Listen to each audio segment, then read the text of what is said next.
Hello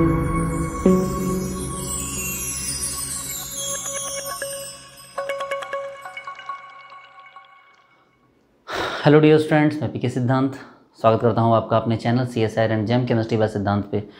dear students, आज का जो टॉपिक है वो बहुत ही क्रूशियल है। आज जो टॉपिक मैं आपको बताने वाला हूं, जो सिखाने वाला, जो समझाने वाला हूं, वो बस ऐसे ही कोई हवा में छोड़ा हुआ टॉपिक नहीं है। अगर मैं यहाँ लिख रहा हूँ how to crack CSIR NET JRF in 30 days, इसका मतलब इस बात के कुछ मायने हैं। ठीक है, ये ऐसे नहीं है कि बस आपने लिख दिया, मैंने लिख दिया, आपने पढ़ लिया और बस बात खत्म हो गई। और ऐसा भी नहीं कि आपने बस 30 दिन पढ़ लिया और आपका JRF निकल गया। डियर स्टूडेंट्स, JRF एक बहुत ही प्रतिष्ठित एग्ज़ाम है जिसमें काफ़ी प्रिपरेशन के लिए काफ़ी स्ट्रेटजी को फॉलो करना होता है। काफ़ी प्रॉपर स्ट्रेटजी के साथ साथ जो प्रिपरेशन करनी है, प्रिपरेशन के लिए कौन कौन से वे अपनाने पड़ते हैं, कौन कौन से नोट्स कैसे पढ़ने होते हैं, किस तरह पढ़ा जाता है, किस तरह से आपको टाइम मैनेजमेंट करना है। आज हम इस वीडियो में ये सारी बातें करेंगे कि 30 डेज़ के लिए किस तरह से आपकी स्ट्रैटेजी हो, किस तरह से आपको टाइम मैनेजमेंट हो, ताकि आपका रिजल्ट आपके हाथ में हो। तो डियर स्टूडेंट, इस वीडियो को पूरा देखिएगा ताकि आपको ये बात समझ में आ सके कि किस तरह से हमें तैयारी करनी है ताकि ये जो एग्ज़ाम है हमारा क्वालिफाई हो सके। ठीक है डियर स्टूडेंट्स, हम आपके लिए कंप्लीट असाइनमेंट एंड PYQ का सेट लेके आए हैं। ठीक है, जो आपको अदर कोचिंग में आपको 7 से 8 हज़ार रुपये का मिलेगा, वो हम आपको यहाँ पर ओनली 500 में दे रहे हैं, जो CSIR JRF गेट के साथ साथ IIT JAM में भी इम्पॉर्टेंट है। और इसके अलावा जो हो गया, आपको इसमें सारे बुक्स एंड क्लास नोट्स भी आपको इसी के साथ मिल जाएंगे ओनली 500 रुपीज़ में। ठीक है, ये अभी ऑफर चल रहा है बट इसका प्राइस बहुत जल्दी हाइक होगा। इसमें आपको कुछ करना नहीं है, आपको हमारे जो व्हाट्सएप नंबर है 94711280 इस नंबर पे आपको, अगर आप देखना चाहते हैं इस नोट्स को, तो आप लिखेंगे, व्हाट्सएप करके लिखेंगे प्लीज़ डेमो दीजिए। अदरवाइज आप इस पर डायरेक्टली जो है फ़ोनपे या गूगल पे के थ्रू 500 रुपीज़ सेंड करेंगे और आपको विद इन सेकेंड ये सारा जो असाइनमेंट होगा, जिसमें 46 आपको असाइनमेंट प्लस PYQ है, इसके अलावा 200-300 बुक्स हैं, उसके अलावा सारे टॉपिक के क्लास नोट्स हैं, ये सारा आपको आपके मोबाइल पे विद इन सेकेंड भेज दिया जाएगा। ठीक है, जो हमारी टीम होती है वो हमेशा इसके लिए एक्टिव रहती है, तो वो आपको विद इन सेकेंड आपको ये सारा असाइनमेंट भेज देगी। आपको बस 500 रुपीज़ हमारे गूगल पे या फ़ोनपे पे करना है 94711280 और ये सारे असाइनमेंट आपको मिल जाएंगे। आप डेमो लेना चाहिए तो हमें व्हाट्सएप कीजिए और लिखिए डेमो दीजिए, तो इसका डेमो दे दिया जाएगा आपको। उसके बाद अगर हम बात करें अपने कोर्स की, जो हमारा कोर्स है आप ज़रूर परचेज कीजिए। 6 मंथ का सब्सक्रिप्शन जो कोर्स है, हम आपको जो बैच मरकड़ी है वो 4100 में प्रोवाइड कर रहे हैं। 1 ईयर का सब्सक्रिप्शन आपको 6100 में दिया जाता है। लाइफ टाइम सब्सक्रिप्शन आपको 9100 में दिया जाता है। ठीक है, और आप यहाँ पर जो है इस तरह से आप 6 month 1 year life time subscription जो आपके पास हमेशा रह जाएगा, ये कभी खत्म नहीं होगा। तो ये आपको यहाँ पर ये प्रोवाइड किया जाएगा। 6 मंथ ओनली 4100 में, 1 ईयर सब्सक्रिप्शन 6100 में और लाइफ टाइम सब्सक्रिप्शन 9100 में। आपको बस क्या करना है, एंड्रॉइड प्ले स्टोर ऐप पे जाना है हमारा केमिस्ट्री बाय सिद्धांत। आप टाइप करेंगे एंड्रॉइड प्ले स्टोर पे केमिस्ट्री बाय सिद्धांत, तो आपको हमारा ऐप दिखेगा केमिस्ट्री बाय सिद्धांत, इसको इंस्टॉल कीजिए। ठीक है, और इंस्टॉल करके आप इसके अंदर जाइए। आप फिर इस पे जो स्टोरेज पे जाइए, स्टोरेज पे जाने के बाद अपने कोर्स को पहले लॉगिन कीजिए, फिर स्टोरेज पे जाइए और कोर्स को परचेज कीजिए। आपको सारा सब्सक्रिप्शन जो भी होगा, 6 मंथ वाला 4100 रुपीज़, 1 ईयर वाला subscription 6100 rupees, life time subscription 9100 rupees में आपको मिल जाएगा।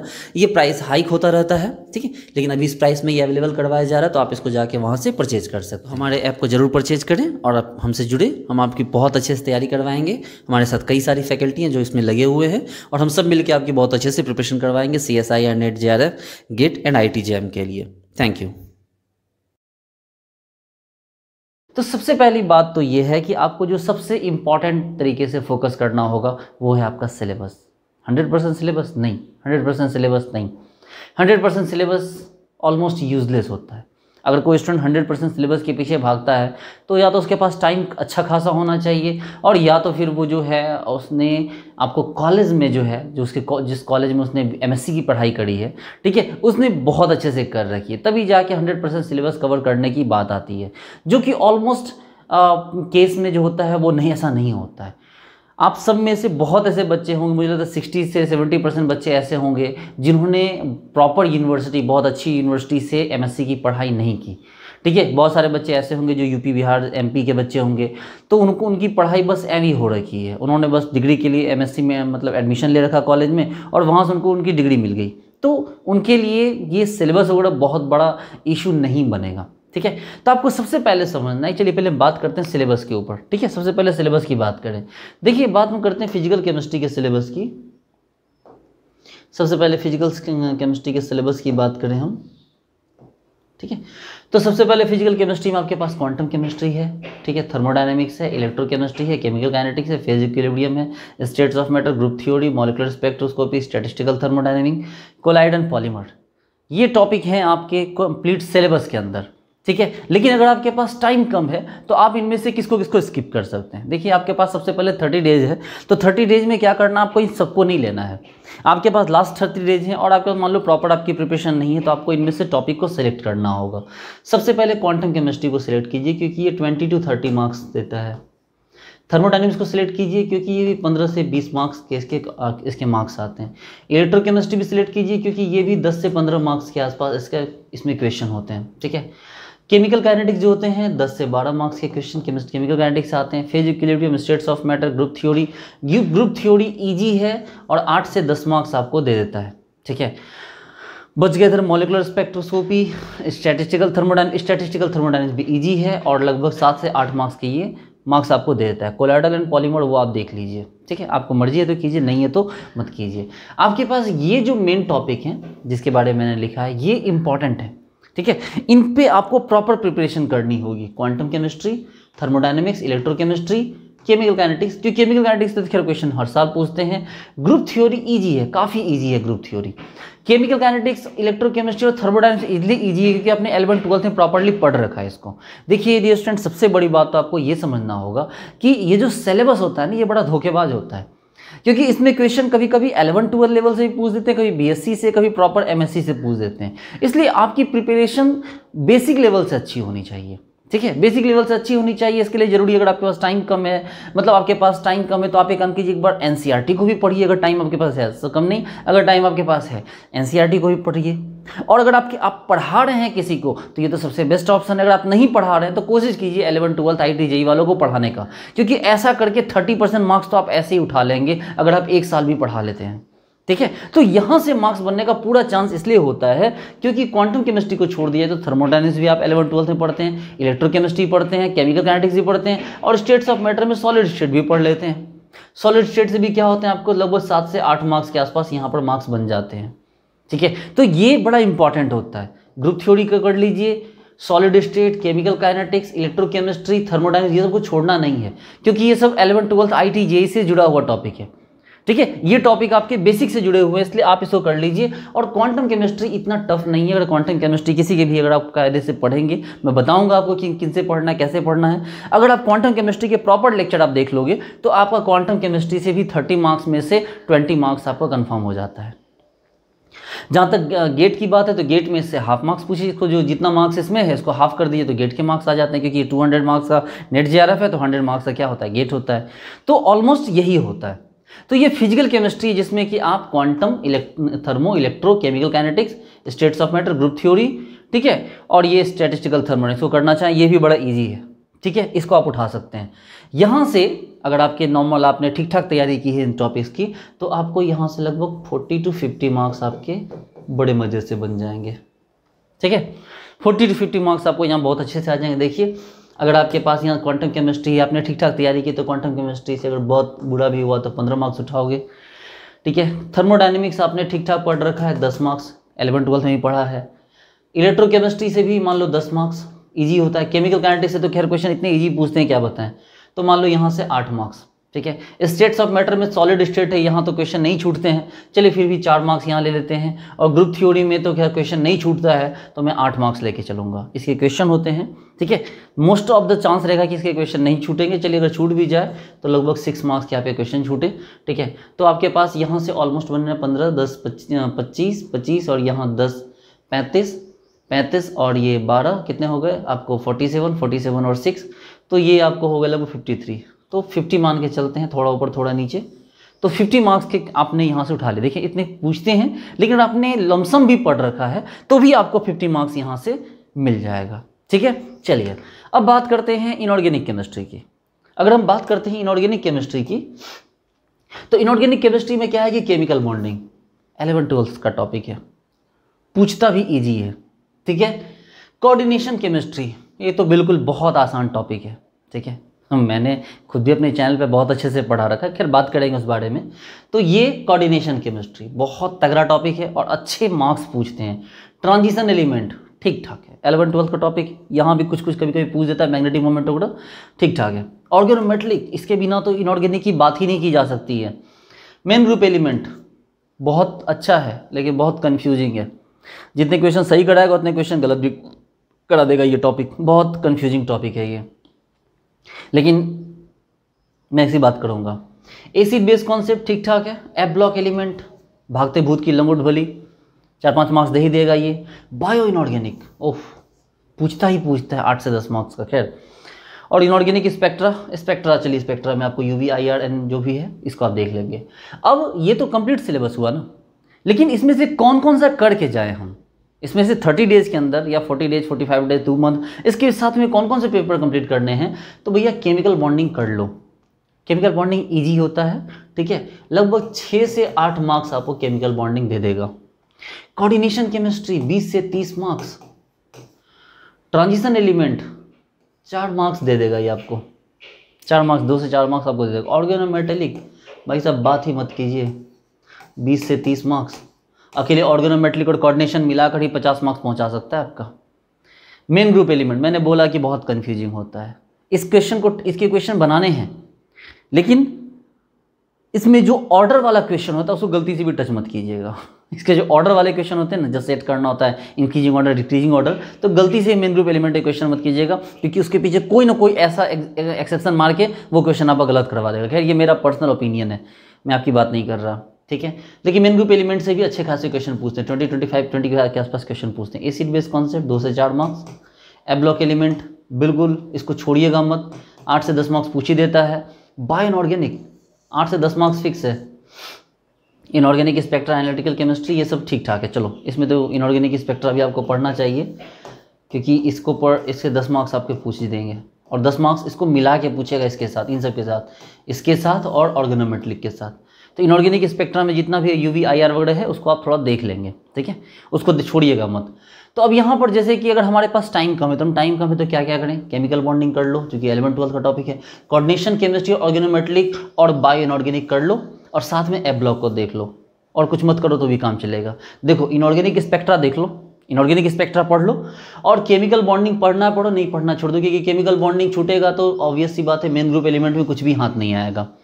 तो छोड़ना चाहते हो तो दोनों को छोड़ दो, हालांकि मैं सजेस्ट नहीं करूंगा, ठीक है, लेकिन अगर आपकी प्रिपरेशन सही नहीं थी, इन दोनों को छोड़ दो, छोड़ना है तो। हालांकि केमिकल बॉन्डिंग से ठीक ठाक क्वेश्चन पूछ देते हैं, तो केमिकल बॉन्डिंग 11-12 से थोड़ा ऊपर लेवल का पढ़ लोगे, 3-4 मार्क्स आ जाएंगे। कोऑर्डिनेशन और ऑर्गेनोमेटलिक मिला के अकेले 50 मार्क्स से क्वेश्चन पूछ देता है, 45 से 50 मार्क्स का क्वेश्चन इन दोनों टॉपिक से पूछता है। बायो इनऑर्गेनिक से 8 से 10 मार्क्स का पूछेगा ही, और एफ ब्लॉक से 7 से 8, 6 से 8 मार्क्स का क्वेश्चन पूछ ही देता है ऑलमोस्ट। यानी कि इन 3 टॉपिक को अगर मिला लो, कोऑर्डिनेशन आपने पढ़ रखा है तो कोऑर्डिनेशन से आपको आराम से 15 मार्क्स से कोऑर्डिनेशन, 14 से 15 मार्क्स कोऑर्डिनेशन से आ जाएगा। ट्रांजिशन एलिमेंट बहुत इजी है, 2 मार्क्स यहाँ से भी आ जाएगा। ऑर्गेनोमेटलिक से भी अगर बहुत बुरा है तो भी आपको 15 से 20 मार्क्स आपको यहाँ से भी, ऑर्गेनोमेटलिक से भी आ जाएंगे।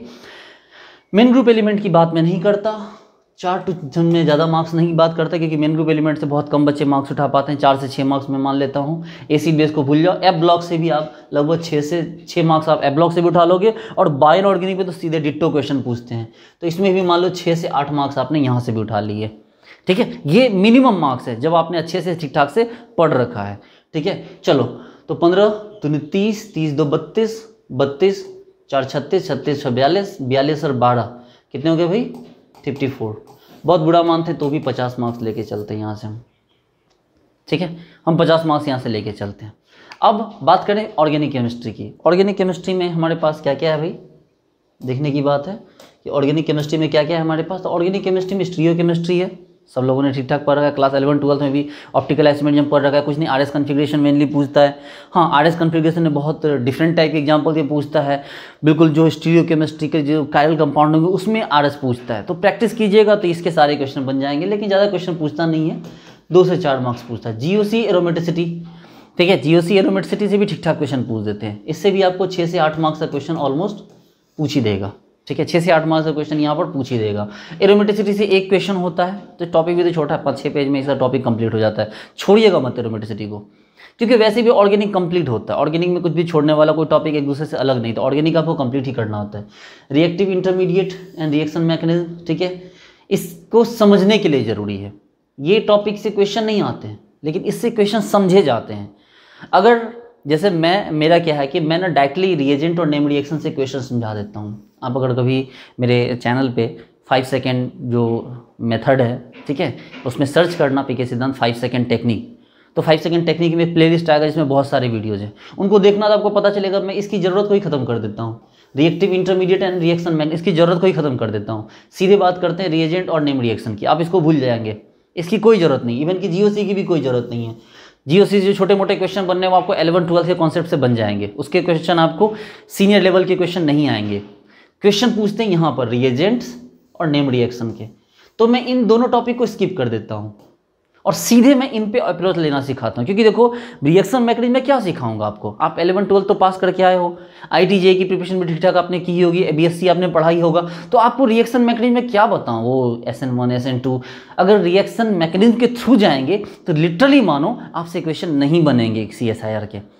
अब पढ़ाना हो तो एक अलग चीज़ है, लेकिन अगर एग्जाम क्वालिफाई करना है तो आपको जो है इन दोनों को स्किप करके इन दोनों को टेक्निक से पढ़ना होगा जो मैंने पढ़ाया है, और ये एक फैक्ट है, ठीक है। आप एक काम करो, ठीक है, आप एक काम करो, आप ना GSRI में पढ़ने वाले बहुत सारे बच्चे होते हैं जो ऑर्गेनिक केमिस्ट्री पढ़े होते हैं, उनसे पूछो कि उन्होंने किससे पढ़ा है। मोस्ट ऑफ द स्टूडेंट नाम लेंगे, किसी बहुत बड़ी फैकल्टी है, मैं नाम नहीं लूँगा उनका, ठीक है, और पूछना कि सर ने बहुत अच्छे से जीओसी पढ़ाया, बहुत अच्छे से रिएक्शन इंटरमीडिएट पढ़ाया, बहुत अच्छे से पढ़ाया, क्वेश्चन कितने बन पाते हैं 10 में से, तो बोलेंगे यार 10 में से 2 क्वेश्चन भी नहीं बनते हैं, ठीक है। हाँ, अब वो 2-3 साल रह गए हो, 2-3 साल से तैयारी कर रहे लगातार से, तो फिर उनकी बात अलग है। लेकिन 6 महीने तैयारी करने वाले से पूछोगे कि आपने जीओसी और रिएक्शन इंटरमीडिएट मैकेनिज्म खूब अच्छे से पढ़ लिया, क्वेश्चन कितने बना पा रहे 10 में, तो वो 2 भी नहीं बना पाएंगे। ये फैक्ट है, क्रूएल फैक्ट है, बिटर ट्रूथ है जो आपको एक्सेप्ट करना होगा। तो अब यहाँ पर क्या है कि इसको भूल जाइए, ठीक है। जीओ एरोमेटिसिटी कर लीजिए, ठीक ठाक है। मैंने जो टेक्निक बताई है रिएजेंट नेम रिएक्शन, आप एक काम कीजिए, बस सर्च कीजिए, ठीक है, आप सर्च कीजिए 5 सेकेंड टेक्निक बाय पीके सिद्धांत, आप उसमें सर्च कीजिए, आपको प्लेलिस्ट खुलेगा, उसको देखिए, उसमें लगभग बहुत सारे अभी इस टाइम तो मतलब 65-70 वीडियो इस टाइम में है।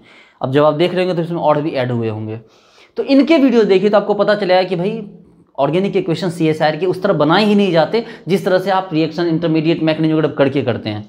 आपको पढ़ाना हो तो फिर ठीक है, बहुत अच्छे से पढ़िए, लेकिन अगर एग्जाम क्वालिफाई करना सामने, तो फिर आपको जो मैंने बताया उस पर चलिए।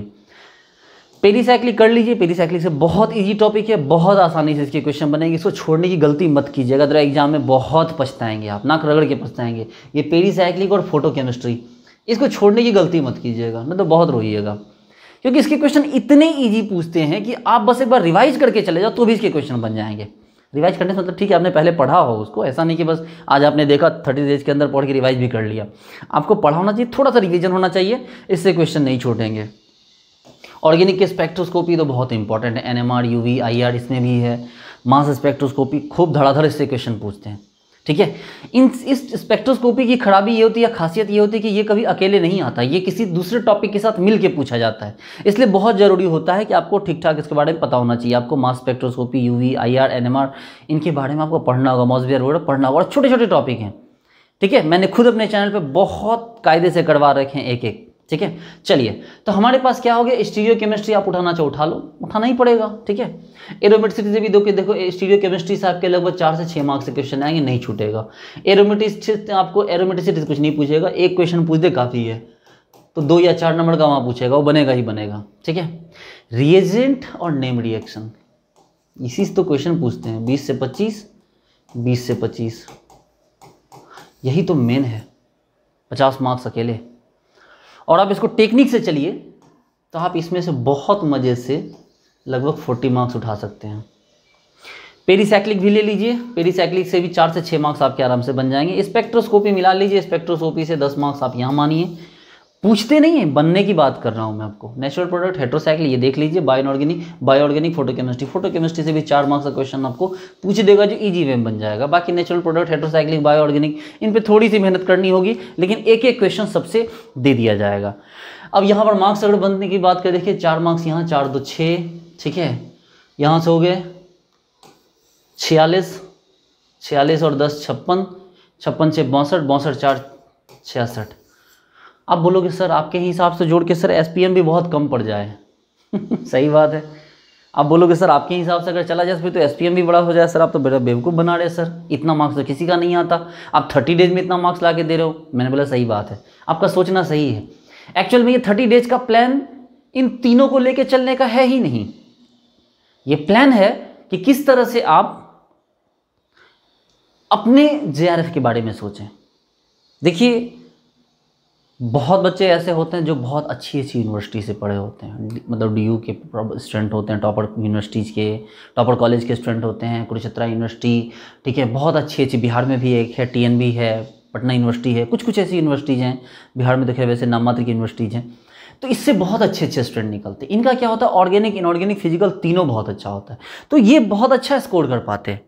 लेकिन मैंने जो बात की, मैं एक एवरेज स्टूडेंट के लिए बात कर रहा हूँ, जो ऑर्गेनिक पढ़ेगा तो फिजिकल नहीं पढ़ेगा, फिजिकल पढ़ेगा तो ऑर्गेनिक नहीं पढ़ेगा, और इनऑर्गेनिक के नाम से ऐसे ऐसे ऐसे ऐसे डर से कांपता रहेगा वो बेवकूफ़, जबकि इसको पता ही नहीं कि सबसे ज़्यादा स्कोरिंग तो इनऑर्गेनिक ही है।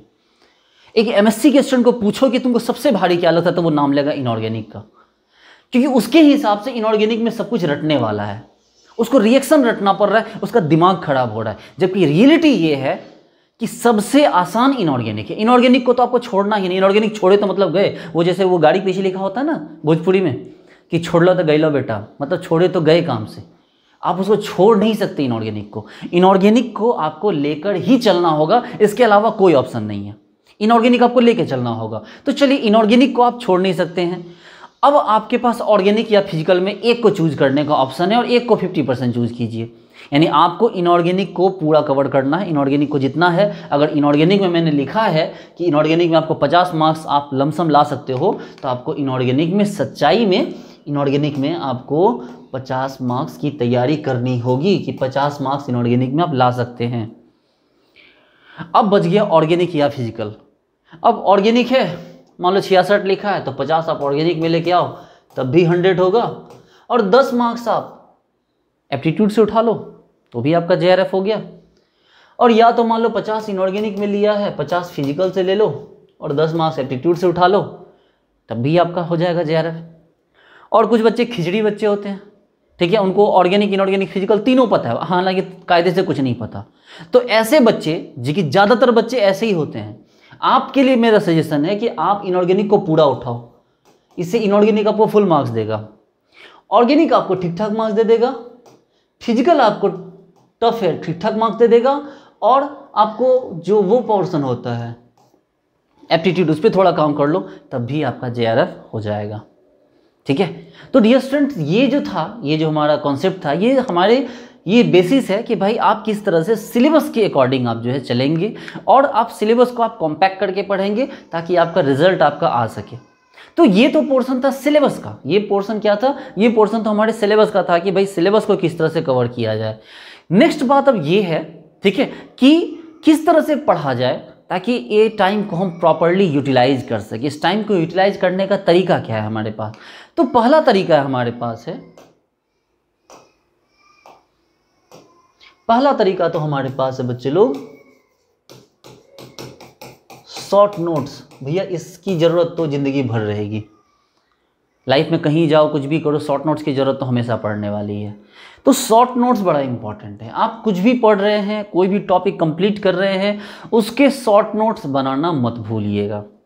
अगर आपने शॉर्ट नोट्स नहीं बनाए तो समझो आपने उस टॉपिक का पढ़ना बर्बाद कर दिया, क्योंकि 2 महीने, 3 महीने, 4 महीने, 6 महीने के बाद फिर आपको उस टॉपिक का कुछ समझ ही नहीं आएगा कि आपने क्या पढ़ा था, क्या पढ़ना था। अगर आपके पास कम टाइम भी है तो आप मान ले 2 दिन में एक टॉपिक को कंप्लीट कर रहे हैं। अगर बहुत बुरी किस्मत है आपकी, 30 दिन एग्जाम के बचे और 2 दिन में आप एक टॉपिक कंप्लीट कर रहे हैं, हालांकि इस समय 1 से 1.5 दिन में टॉपिक कंप्लीट होना चाहिए, आप 2 दिन में टॉपिक कंप्लीट कर रहे हैं, तब भी आपके पास एक शॉर्ट नोट्स उसका होना चाहिए। देखिए बच्चे लोग, असली समस्या कहाँ आती है? असली समस्या यहाँ आती है कि जब आप नोट्स पूरा खोल के पढ़ने बैठोगे, रात में मान लो घूम फिर के आए, खाने पीने के बाद पढ़ने बैठे, पता चला 5-6 पन्ने पलटते पलटते नींद आने लगे, यार ठीक है कल पढ़ लेंगे। मतलब किस्मत खराब होती है स्टूडेंट की कि वो कभी भी 10-12 पन्ने से आगे जा ही नहीं पाता। याद कीजिए 11th-12th का वो माहौल जब आपको बुक पर मिली थी एम करीम, ठीक है, याद है? जब आपने फिजिक्स की एम करीम बनाई होगी या HC वर्मा बनाया होगा, याद कीजिए, या केमिस्ट्री में आपने वो बनाया होगा, कौन सा टॉपिक का नाम था, अरे वो मोटी सी बुक आती थी मोलकंस इसकी, क्या नाम था, CPL IPL GPL क्या था नाम था, भूल रहा हूँ मैं, ठीक है, RCM, RCM, ये RCM था, रामचंद्र मुखर्जी। क्या आप थोड़ा सा भी अपने दिमाग को जोड़ डालिए, अगर बहुत अच्छे स्टूडेंट है तो पता नहीं, लेकिन मेरे जैसे स्टूडेंट तो मुझे तो लगता है ना कि कभी भी 10वें 12वें 14वें पेज के बाद कभी बुक खुलती ही नहीं थी। जब भी देखो पहले पेज 2 4 10 पेज को देखो, उसके बाद नींद आ जाती थी, फिर पता चला वो बुक चला गया पेंडिंग में। तो सबके साथ वही प्रॉब्लम होती है। लेकिन अगर आपके पास शॉर्ट नोट्स होंगे तो पूरा मोटा कॉपी है, मान लो आपके पास एक कॉपी बनी है 500 पेज की, उस 500 पेज की कॉपी को आपने 40 to 50 पेज में आपने उतार लिया। अब 50 पेज इतना पतला है, अब आप दिन भर बैठोगे और जो टॉपिक आपको पूरे 20 दिन में कंप्लीट होने वाला था उसको 4 से 5 घंटे के अंदर कंप्लीट करके बैठ जाओगे। समझो कि आपने नेम रिएक्शन पढ़ा, नेम रिएक्शन में लगभग मान लो 60-70 नेम रिएक्शन है मान लो, और 60-70 को आपने क्या किया कि एक पेज पे 3-3 4-4 करके आपने लिख लिए और सबके शॉर्ट नोट्स बना दिए। पता चला 20 से 30 15 से 20 पेज में पूरा का पूरा नेम रिएक्शन कंप्लीट हो गया आपका। आप ऑर्गेनोमेट्रिक पढ़ते, ऑर्गेनोमेट्रिक की नहीं भी बनेगी तो 700 से 800 पेज की कॉपी बनती है। अब उन 700-800 पेज की कॉपी को आप अगर मतलब सोचोगे उसको एक जगह ये करके कंप्रेस करके आप उसके शॉर्ट नोट बना के एक जगह रख लिए, लिख के रख लिए, तो आपको हार्डली 40 से 45 पेज में पूरा आपको OMC आ गया, ऑर्गेनोमेट्रिक। अब आप उसको जब मर्जी करें तब फटाक से रिवाइज कर लो। आपके पास कोऑर्डिनेशन है, कोऑर्डिनेशन 500-600 पेज में जाती है, उसको आप उसको शॉर्ट नोट्स बना लो, पता चला 40-45 पेज में वो बन गया। तो ये जो होगा ये बहुत ज़रूरी है, इसकी तैयारी आपको पहले से करनी होगी। इस 30 डेज में जो अगर करना चाहोगे तो वो नहीं होगा, कंप्लीट नहीं कर पाओगे। तो इसकी तैयारी 30 डेज के पहले कीजिए और इन 30 डेज के अंदर बस उसी को, जो 30 डेज का टाइम बचा है उसमें इसी को क्या कीजिए, रिवाइज करते रहिए। ठीक है, इसी को क्या करते रहिए, रिवाइज करते रहिए इन 30 डेज के अंदर। ठीक है, इन 30 डेज के अंदर इसको क्या करते रहिए, रिवाइज करते रहिए। तो ये बड़ा जरूरी है। ठीक है, चलिए आपके पास हो गया शॉर्ट नोट्स की बात मैंने कर ली। दूसरा पॉइंट है, देखिए पहला पॉइंट तो आपका सिलेबस था, दूसरा पॉइंट शॉर्ट नोट्स है। तीसरा पॉइंट की बात करेंगे कि इसकी प्रिपरेशन क्या होनी चाहिए। देखिए नोट्स बनाइए और नोट्स बना के इसको दीवार पे चिपकाइए, जो इंपॉर्टेंट पॉइंट्स इसको दीवार पे ऐसे करके लगा दीजिए। बहुत इफेक्टिव मेथड है। ठीक है, पता नहीं आप लोग अपनाते कि नहीं अपनाते, लेकिन मुझे जहाँ तक अपना पर्सनल एक्सपीरियंस है कि ये बहुत इफेक्टिव मेथड है। आप एक पेज लीजिए, पेज पे अपने नोट्स बनाइए, फॉर्मूला लिखिए और उसको ऐसे चिपका दीजिए। मैंने पता है क्या किया था, मैंने किया था ऑर्गेनिक का एक लेयर बनाया था, ऐसे पूरा एक लाइन में सिर्फ ऑर्गेनिक। उसके ऊपर क्या था, टेबल पे चढ़ के दूसरा पेज लगा दिया मैंने इनऑर्गेनिक का, उसके ऊपर तीसरा क्या लगा दिया, फिजिकल का लगा दिया। तो मैंने 3 लेयर में तीनों को लगा दिया। बड़ा सा रूम था, पूरा चिपक गया और सिर्फ फॉर्मूला। और सुबह उठता था ऐसे, ब्रश कर रहा हूँ, देख रहा हूँ, अच्छा आज ऑर्गेनिक कर ली। फिर क्या हुआ, खा रहा हूँ, खाते खाते हाथ में थाली लेके खा रहा हूँ, ये देख लिया। फिर खाते खाते इसको देख लिया। किसी से बात कर रहा हूँ आराम से, बात खैर बात करते हुए इतना भी इंटेलिजेंट नहीं होता इंसान की, बात करते वक्त वो पढ़ ले। ठीक है, कुछ कर रहा हूँ तभी मैं सामने देख रहा हूँ। तो इस तरह से आपकी जो 3 लेयर स्ट्रेटजी है, आप इसको चिपका लो रूम के ऊपर, ऑर्गेनिक इनऑर्गेनिक फिजिकल टाइप से, और उसको देखते रहो। ठीक है, इवन कि बाथरूम में भी जाओ तो बाथरूम में भी कुछ इंपॉर्टेंट नोट्स लगा दो, जो बहुत इंपॉर्टेंट घने टफ वाले फॉर्मूला हैं। ठीक है, उनको वहाँ भी चिपका दो ताकि आराम से बैठो। ठीक है, तो उसको देखते रहो। ठीक है बात जुनून की होती है। ठीक है, बात जुनून की होती है। ठीक है, तो ये आपको हो गया 3rd नंबर में 3 लेयर नोट्स आपको ये चिपकाने हैं। 4थे नंबर पे क्या करना है, इस 30 दिन में कम से कम आप 20 टेस्ट दे दो आप। ठीक है, इस 30 दिन में 20 टेस्ट दे दो। टेस्ट देने का क्या तरीका, नहीं कुछ मिल रहा है तो प्रीवियस ईयर क्वेश्चन का एक ये उठाओ, एक ईयर का उठाओ और उसको पूरा कंप्लीट कर लो, 1 घंटे 1.5 घंटे 2 घंटे, जब जितना भी टाइम मिले। चौथी बात है कि जब भी आप प्रीवियस ईयर क्वेश्चन लगाओ या जब भी आप उसका ये टेस्ट समझ के बैठो, तो अपने आप को बिल्कुल अनकंफर्टेबल पोजीशन में डाल के रखो। Uncomfortable position in the sense कि आपको बहुत ज़्यादा AC फैन ये सब कुछ नहीं करना है। फैन मैन ऑफ करके अपने आप को कष्ट दो। इससे क्या होगा, आप एग्ज़ाम के लिए प्रिपेयर हो जाएंगे। क्योंकि एग्ज़ाम जब होता है ना, 2 बजे एग्ज़ाम होता है नेट का, और जून में भी चाहे दिसंबर वाला ठंड के मौसम में होता है। तो ये ऐसा टाइम होता है कि बहुत भयानक गर्मी होती है। जो फ़ैन चलता है ना ऊपर में, उससे कोई फ़र्क नहीं पड़ता, पूरा पसीना पसीना छूटता है। तो अपनी बॉडी को उसी सिचुएशन में डाल के टेस्ट दो। इससे क्या होगा, एक तो मतलब जो इन्वायरमेंट है उसके लिए आपकी जो रेसिस्टेंस है वो बढ़ेगा, और दूसरा उस सिचुएशन में भी आप फील कर पाएंगे कि हाँ मतलब ऐसे सिचुएशन को हम फेस कर चुके हैं, ताकि आपका माइंड आपके कंट्रोल में रहेगा। सारा खेलते इस माइंड को ही कंट्रोल करने का है। आपका माइंड आपके कंट्रोल में है तो फिर कहीं कोई प्रॉब्लम नहीं है, माइंड आपके कंट्रोल में नहीं है तो दुनिया भर की प्रॉब्लम होगी।